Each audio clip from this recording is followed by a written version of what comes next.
So we're going to continue talking about these chronic adaptations that take place in response to exercise. So what we're moving on from now is those cardiovascular adaptations and starting to look a little bit more at the respiratory and kind of muscular and overall just metabolically what is changing in these cells in order to bring about increased efficiency and abilities after training. So we're going to look at some of these respiratory adaptations next. Again, we'll see some differences in that ventilation, diffusion, and again, in some arteriovenous difference, and then we will metabolically dive a little bit deeper into what those actual changes that are bringing about that arteriovenous difference. So one of these things that we're going to see is generally tidal volume at rest is not much different, but we were kind of talking about even just with exercise, just acutely, you're going to see changes in that tidal volume. Over time, increased strength in some of these muscles will increase the ability to enhance this a bit, and we will see some higher levels of tidal volume, especially with maximal exertion. And with changes in respiratory rate, we should see actually decreases at submaximal exercise and respiratory rate, because that tidal volume increase is kind of making up the difference, so we're supplying enough oxygen. But what this is kind of saying, when we get to maximal levels, we will see an overall increase in ventilation due to higher tidal volumes, and then, like I said, the fact that we can do a little bit less with each breath with the higher tidal volumes, and when we get to maximal levels, we have the ability to increase that maximal level of our respiratory rate, and again, a higher level of ventilation. So the combined effect of these, like I said, is going to increase ventilation at maximal effort after you've trained for a while.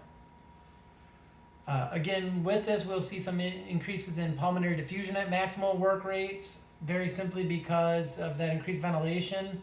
We are going to get a better diffusion gradient and increased, again, also with increased blood supply to the lungs, we are going to get a little bit better perfusion of blood, and both these things are going to drive the ability to get a little bit more oxygen into the bloodstream at these maximal efforts. The other thing we're going to see is that increase in that arteriovenous difference. Again, that difference is the oxygen consumption. So looking at arterial blood versus venule blood, and again, seeing how much the level of oxygen has changed. We are definitely going to see an increase in the arteriovenous difference, so a greater reduction in the oxygen level of the venous blood, saying that more has been consumed by the muscles. Part of this is going to be to some of those cardiovascular increases we already saw. We have better blood perfusion into the muscles, which is going to lead to a greater blood delivery to the muscles. Because of that, we can take more into these muscles that are active. Again, slow twitch muscles probably going to be taking more of these. Some of the things that we'll see a little bit later on here that we'll talk about, we're going to have increases in mitochondrial numbers and size, as well as increases in different oxidative enzymes, as well as increases in levels of myoglobin. All these things are going to be able to take up more oxygen because of that. And again, oxygen demand of the muscles, if we can take more in, it means we are more efficiently delivering this oxygen to the muscles, which, if those changes in arteriovenous difference were to increase, even if other cardiac output numbers stay the same, that would lead to increases in VO2 max, going back to the original formula that we've talked about. The main thing that we can kind of see in this one is after training, we can see some of these changes where we're going to get a better change in this amount of oxygen being delivered per 100 mils of blood. So we're going to see a greater increase in this with training. And again, this training, that increased oxygen extraction means we're better delivering the blood, we're taking more of this oxygen out. These are going to be all things that we're going to be increasing our ability to deliver oxygen, and therefore increase our ability to do more of that aerobic work. So just to kind of remind you on all these ones, the different summary of some of these different respiratory things here. Pulmonary ventilation, because we are being able to take a little bit more volume in with each breath, we are going to see not having to breathe quite as often at submaximal levels, but we will see an increase in that ventilation number due to increases in tidal volume and respiratory frequency at maximal intensities. We won't see big differences in pulmonary diffusion at those lower levels, but because we are being able to ventilate more often, we will get at maximal intensity increased ability to perfuse, to get oxygen to the lung due to increases in perfusion to the lungs, as well as increases in that ventilation level. The other thing is here, we're going to see increases in the arteriovenous difference due to changes in the muscles, in the metabolism of the muscles, where we are going to be increasing this oxygen extraction along with better delivery to the muscles. And again, a lot of this increased oxygen extraction is going to be due to changes in the oxidative capacity of these muscles, which is one of the things we're going to be talking about shortly. The other thing we're going to see on some of these is we will see some changes in in the muscles. We might see changes in some of those type 1, those slow twitch fibers, some changes into especially those intermediate, those type 2 kind of X fibers. The other thing we know we're going to see, and we're going to walk through each of these in general, but we get better blood supply, as we already were talking about, capillary supply to the muscles.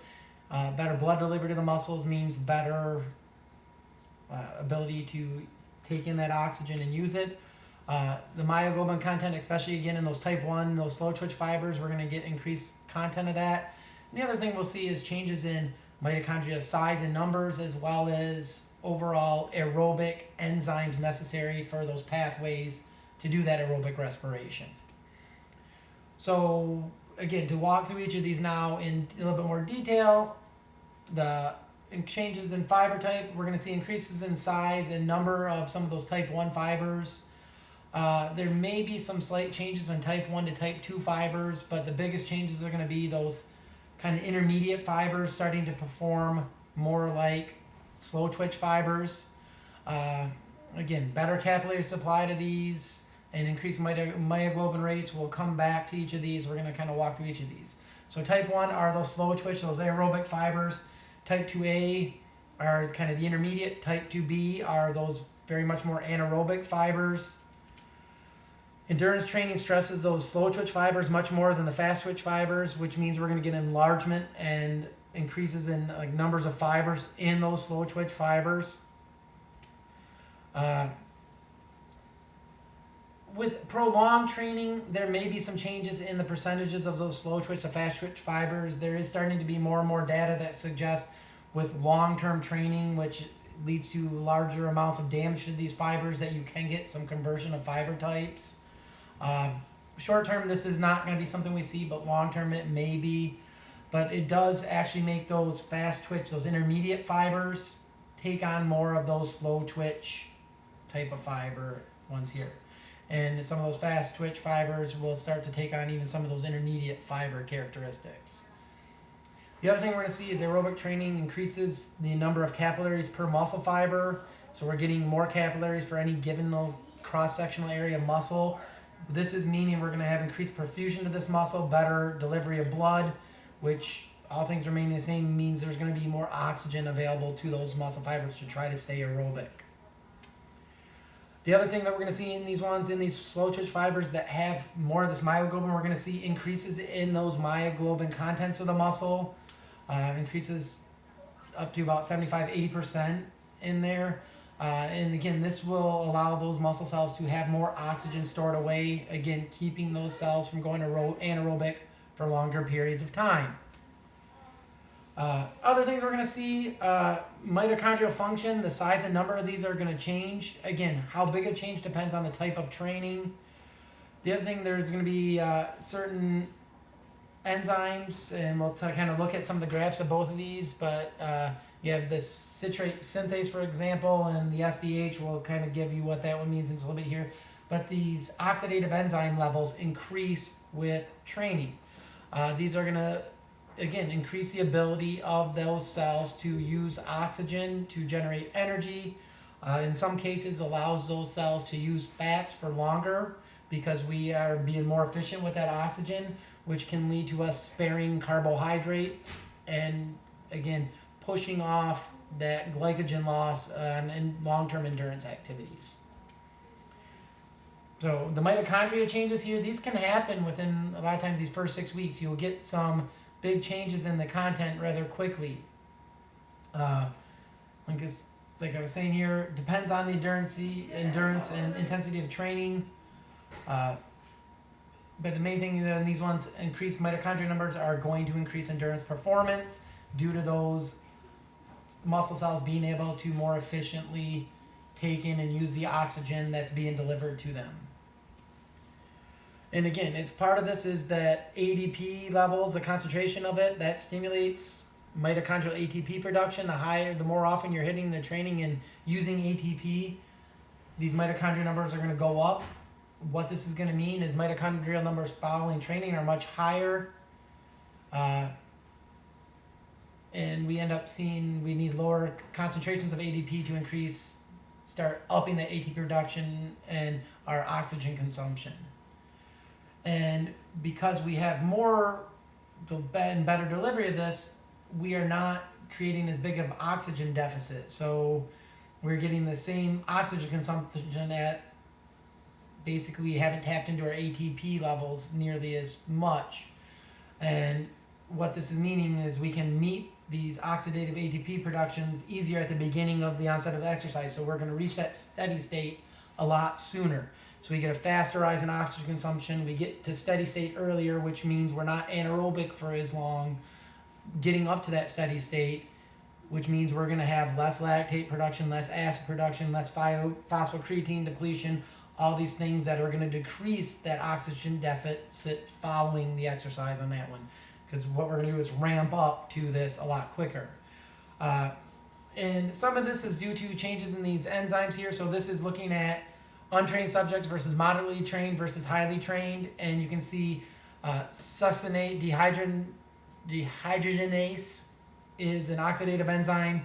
In untrained individuals versus moderately trained versus highly trained, you can see that the levels of this oxidative enzyme is much higher. Citrate synthase is a major enzyme in the Krebs cycle. It's one of the first intermediate enzymes. Again, you can see on this one as well, moderately trained and highly trained runners are going to have much higher level of this relative to untrained runners.